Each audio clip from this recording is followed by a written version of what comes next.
Ollie, what are you expecting from Istanbul Basaksehir here? And also, is there anyone that won't be travelling with the squad today?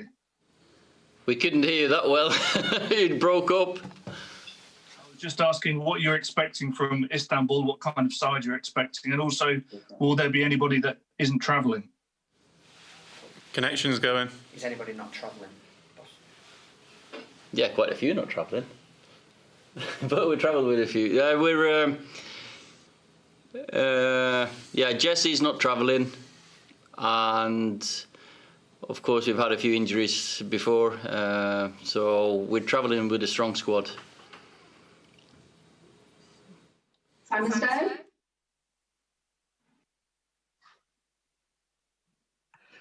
Hi, Harry, we've asked this to Ole a few times, but can you explain why Manchester United have been so good in the Champions League, yet so poor in general terms in the Premier League this season? Keeps breaking up. Yeah, so why are we good in the Champions League and not so good in the league? It's not something obviously we can put our finger on.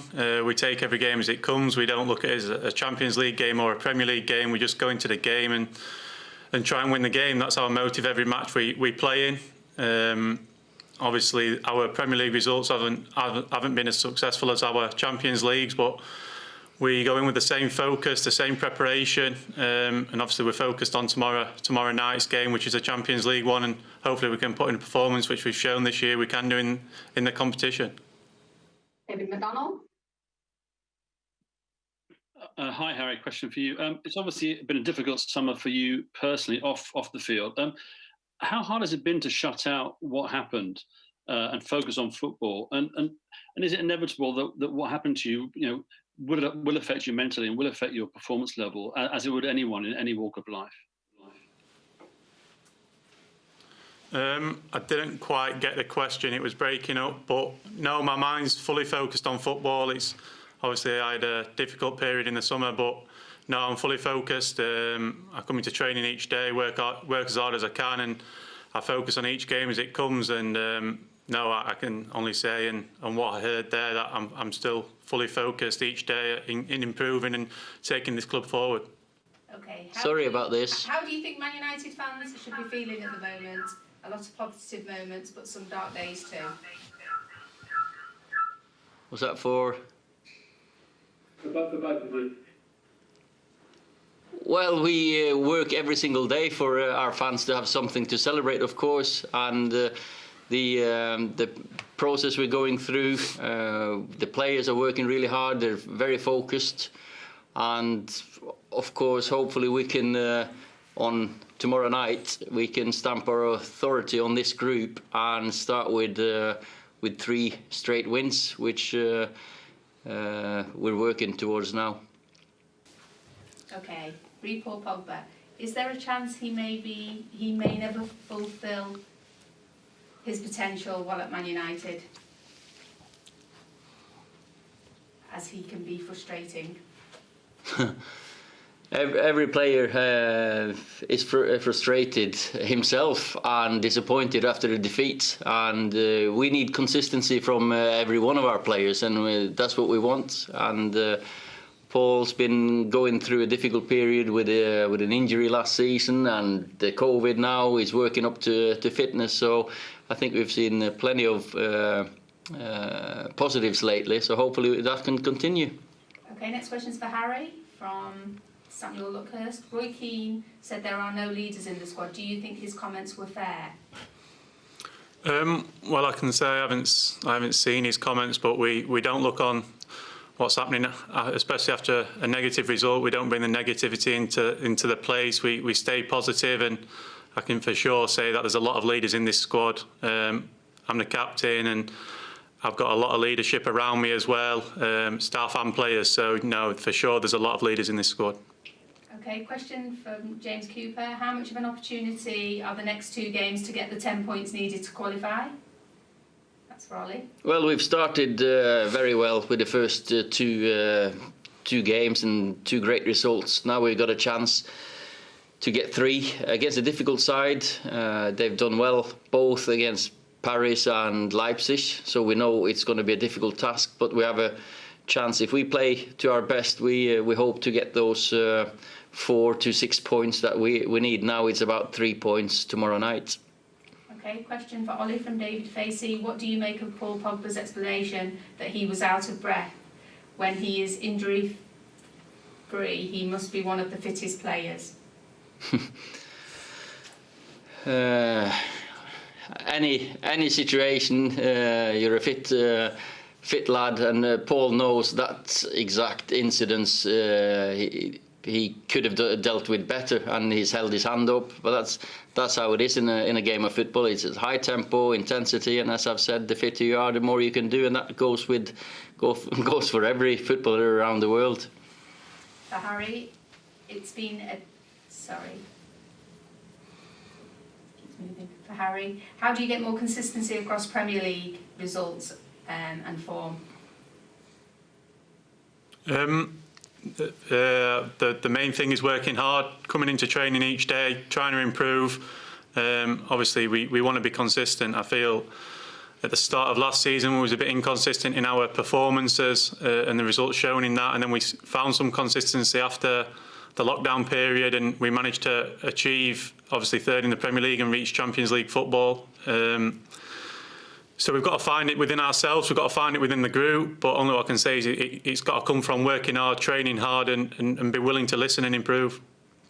For Harry, it's been a difficult period. How do you switch off from social media criticism you get? Don't go on it, don't read it. For Ole, do you think you've made yourselves one of the favourites to win the Champions League given your first 2 results?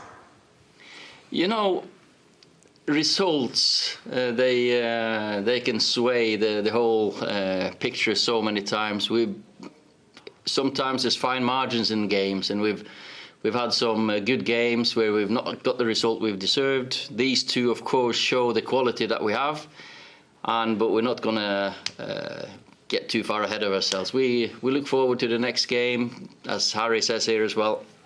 Keep working to get our consistency, because us at our best level, we can beat anyone, and that's how we need to go into every game, thinking. For Ole, there's been a lot of experimentation in team shape and personnel recently. Is there a challenge having so many options?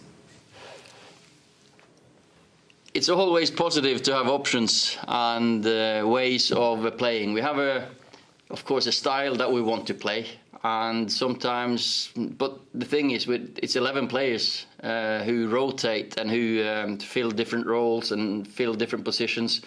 So sometimes you can look at it as on the paper as 4-4-2, diamond, 4-3-3, doesn't matter. The principles are still there, and the style that we want is still there. And for us, sometimes when we start with 3 at the back, that's the same as when we're 4 at the back, because we build from a different position, and it's just the way football is. It's not like in straight lines and stand still in that position.